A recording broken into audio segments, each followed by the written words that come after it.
अंत में बाबरी मस्जिद को शहीद कर दिया गया। जब काशी नामक स्थान आया तो औरंगजेब के काफिले में 40 राजपूत राजा थे और अपने रानियों के साथ थे। तो रानियां बोली कि मुझे विश्वनाथ का दर्शन करना है।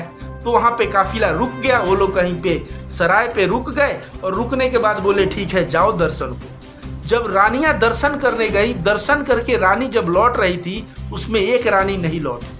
तो जो साथ गया था बंदा वो मंदिर के प्रांगण में गया तो देखा वो नारी जो है अर्धनग्न अवस्था में पड़ी हुई है। तो कही कि मंदिर का जो मुख्य पुजारी है उसने मेरे साथ बलात्कार कर दिया है। आपको पता है ज्ञानवापी मस्जिद का इतिहास? ज्ञानवापी मस्जिद ज्ञानवापी मंदिर था ही नहीं, वो ज्ञानवापी एरिया का नाम है। और ज्ञानवापी वो जौनपुर के सुल्तानों के द्वारा ये मस्जिद बना था। मतलब औरंगजेब के दादा जो अकबर था ना, अकबर के पहले से ये बना हुआ है। सोचिए, जौनपुर के सुल्तानों के द्वारा बना है। अब लोग कह रहे हैं औरंगजेब ने तोड़ा। भाई आपको वो भी कहानी थोड़ा मैं बता दूं। अभी प्रोफेसर रविकांत को बहुत मारा पीटा जा गया, मतलब उनके ऊपर हिंसा किए गए। मेरा नाम भी रविकांत भारती है, लेकिन मैं सद्भाव सेना चलाता हूँ, सद्भाव फाउंडेशन चलाता हूँ। मैं डरता नहीं। आप सभी को बता दें कि औरंगजेब अपना काफिला लेके बढ़ रहा था दिल्ली से कलकत्ता के तरफ। जब काशी नामक स्थान आया तो औरंगजेब के काफिले में 40 राजपूत राजा थे और अपने रानियों के साथ थे। तो रानियां बोली कि मुझे विश्वनाथ का दर्शन करना है। तो वहां पे काफिला रुक गया। वो लोग कहीं पे सराय पे रुक गए और रुकने के बाद बोले ठीक है जाओ दर्शन को। जब रानियां दर्शन करने गई, दर्शन करके रानी जब लौट रही थी उसमें एक रानी नहीं लौटी। तो जो साथ गया था बंदा वो मंदिर के प्रांगण में गया तो देखा वो नारी जो है अर्धनग्न अवस्था में पड़ी हुई है। तो कही कि मंदिर का जो मुख्य पुजारी है उसने मेरे साथ बलात्कार कर दिया है। यह बात जब सुने तो राजपूत राजाओं के पास बात गई, उनका खून खौल गया और वे लोग तलवार से तो गर्दन तभी काट दिए होते, लेकिन फिर भी फैसला हुआ और इंसाफ के तहत उस पुजारी को मृत्यु दंड दी गई। फिर बाद में हिंदू तबका ही कहने लगा कि हमारे भगवान शंकर का जो शिवलिंग है, शिवलिंग के साथ इतना मतलब जो अपवित्र कार्य हुआ है शिवलिंग के पास, वहां पे शिवलिंग नहीं रहेगा। एक जगह अपवित्र हो गया है। शिवलिंग को उठा के दूसरी जगह शिफ्ट किया गया। उसके लिए औरंगजेब ने फंड भी एलोकेट किए। उसके बाद यह मंदिर को तोड़ा गया। अब आप बताइए, जो मंदिर में बलात्कार हुआ, हिंदू बोले कि अपवित्र हो गया है, तब वो मंदिर को तोड़ा गया तो क्या मुसलमान उस अपवित्र जगह पे मस्जिद बना लेगा? तो ये मस्जिद जो है जौनपुर के सुल्तानों ने बनाई है। BN पांडे और तमाम ऐसे कई जो है इतिहासकार और राइटर कहते हैं कि औरंगजेब तमाम कई मंदिरों के लिए पैसे देके मंदिरों का निर्माण करवाया। याद रखिए, कोई भी राजा कहीं भी अगर रहता है तो वहां के प्रजा के भावनाओं को कद्र करना पड़ेगा।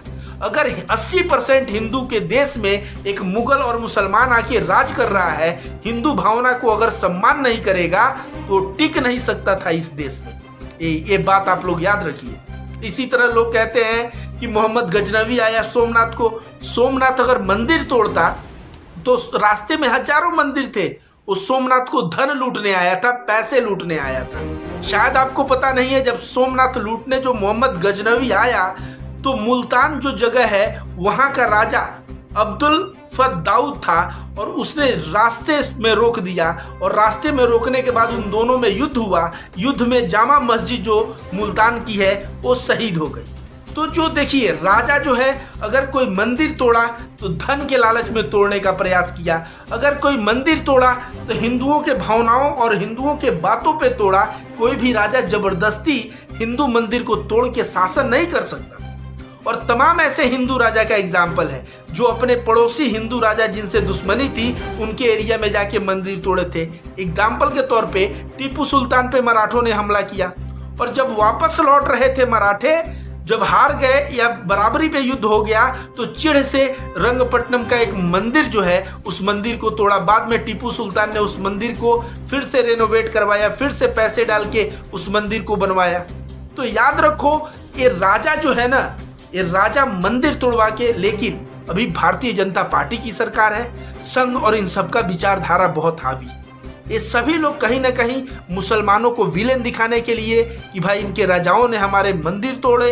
ये जो है 40 बच्चे पैदा करते हैं, 4 बीबियां रखते हैं, इस तरह की बात करना और कहीं ना कहीं हिंदुओं के जहन में, हिंदुओं के आत्मा में इतना गुस्सा और इतना रोष पैदा कर देना मुसलमानों के प्रति कि उस गुस्से और रोष को लेके हिंदू जो है पूरी तरह से भारतीय जनता पार्टी के खेमे में वोट करने को तैयार हो जाए। और यही चीज इस देश में हो रहा है, दूसरी कोई बात नहीं है। और मैं कहूंगा जो जज ने फैसला दिया, ये जज गैर संवैधानिक फैसला दिया है, ऐसे जजों पे कार्रवाई होनी चाहिए। मेरे ऊपर कंटेम्प्ट ऑफ कोर्ट लगाओ, मुझे डर नहीं है, लेकिन 1991 का जो एक्ट है उस एक्ट का उल्लंघन करके कोई जज भी फैसला देगा तो उसके फैसले को मैं नहीं मानूंगा।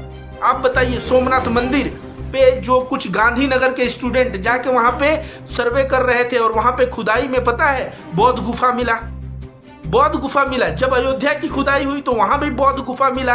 बौद्ध धर्म के मंदिर तो देश में हर एक जगह थे। उन बौद्ध मंदिरों को तोड़ तोड़ के जो है ये वैदिक लोग जो है मंदिर खड़ा किए हैं, और अब जो है ये स्वयं कह रहे हैं कि हमारे मंदिर को तोड़ के मस्जिद। अब कल को कहेंगे कि मुसलमान के घर का ईंटा जो है उसमें मुझे, उस कंकड़ में मुझे शंकर दिखते हैं, इस मुसलमान का घर तोड़ो। और कहीं ना कहीं जहांगीरपुरी की घटना में जिस तरह से बुलडोजर चलाया गया, खरगोन के घटना में जिस तरह से बुलडोजर चलाया गया आपने देखा। लेकिन याद रखिए, बुलडोजर से मुसलमानों के घर तोड़े जा सकते हैं, लेकिन मुसलमानों के मनोबल को तोड़ा नहीं जा सकता। मुसलमान क्या किए, राजस्थान में जो एक दर्जी का दुकान जला था, चंदा लगा के जकात दे के फिर उसका दुकान खुलवा दिए। जो भी मुसलमानों के दुकान बर्बाद हुए थे चंदा लगा के खुलवा दिए।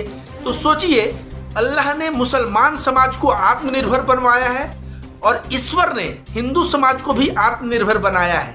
लेकिन हम लोग जो है धर्म को जानने के बजाय, याद रखिए सांप्रदायिकता की परिभाषा क्या होती है कि जब व्यक्ति राजनीति करने में इतना पागल हो जाए कि धर्म के मूल्य को भूल जाए कि धर्म प्रेम सिखाता है, सद्भाव सिखाता है, अच्छे आचरण करना सिखाता है, वो भूल के वो धर्म की पहचान केवल गेरुआ पहन ले और तिलक लगा ले और धर्म की पहचान बन के दंगा हाथ में तलवार लेके शुरू कर दे। तो इस तरह की सांप्रदायिकता क्यों होती है? सिर्फ और सिर्फ राजनीतिक फायदे के लिए होती है और इसका कोई दूसरा उद्देश्य नहीं होता।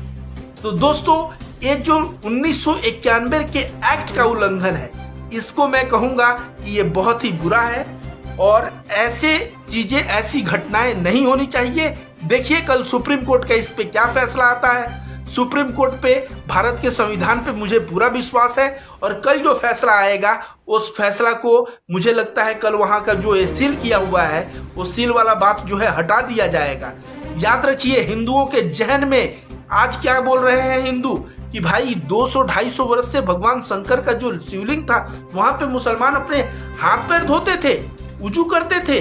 हे भगवान, हमारे भगवान शंकर, मतलब समझिए हिंदुओं के जहन में कितना नफरत बो दिया गया है, इतना नफरत बो दिया गया है। और इसके परिणाम स्वरूप अगर देश में 2-4 जगह दंगे हो जाए तो इसके लिए कौन जिम्मेदार है? यार, अनुराग ठाकुर कहता है देश के गद्दारों को गोली मारो सालों को। ये जो है न्यायपालिका कहती है मुस्कुरा के बोला हुआ शब्द जो है वो गुनाह में नहीं आता। और उमर खालिद बोलता है कि मैं हिंसा का जवाब अहिंसा से दूंगा, हम लोगों को जो है तलवार का जवाब संविधान से देना है। यह बात करने वाला उमर खालिद षड्यंत्रकारी हो गया और उसको आज तक बेल नसीब नहीं हो रहा है। और यति नरसिंहानंद जो सीधे कह रहा है हिंदुओं, एक से एक तलवार रखो, एक से एक इक्विप्ड हथियार रखो, बंदूक रखो, AK-47 रखो ताकि तुम मुसलमानों के साथ लड़ सको। ऐसे लोग जो हिंसा को खुलेआम जो है प्रोवोक कर रहे हैं, खुलेआम जो है हिंसा को बढ़ावा दे रहे हैं, वैसे लोग 15-20 दिन, 1 महीने में बेल पे छूट के मार्केट में घूम रहे हैं और उमर खालिद जैसा बंदा घूम रहा है, जेल में है। ऐसा समझिए क्यों? अंत में जो है मेजोरिटी जो होता है ना, डेमोक्रेसी में लोकतंत्र है और लोकतंत्र में जीतेगा कौन? जो ज्यादा लोगों का वोट पाएगा। तो ज्यादा लोगों का वोट, हिंदुओं की जनसंख्या 80, उत्तर प्रदेश के चुनाव में खुद उन लोगों ने 80-20 का नारा भी दे दिया। तो यह वोट पाने के लिए सारी राजनीति की जा रही है। ऐसे राजनीति को सद्भाव सेना का मैं राष्ट्रीय अध्यक्ष रविकांत भारती विरोध करता हूं और मैं कहता हूं हर व्यक्ति को विरोध करना चाहिए। याद रखिए, कलम में बहुत ताकत होता है। पहले जो वलीउल्लाह थे ना, शाह वलीउल्लाह, इतने कलम से लिखते थे कि अंग्रेजों ने उनके कलाई को उतरवा दिया था।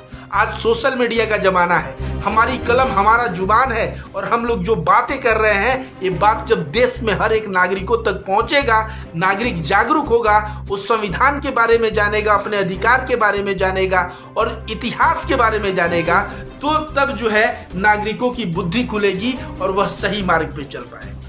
धन्यवाद दोस्तों।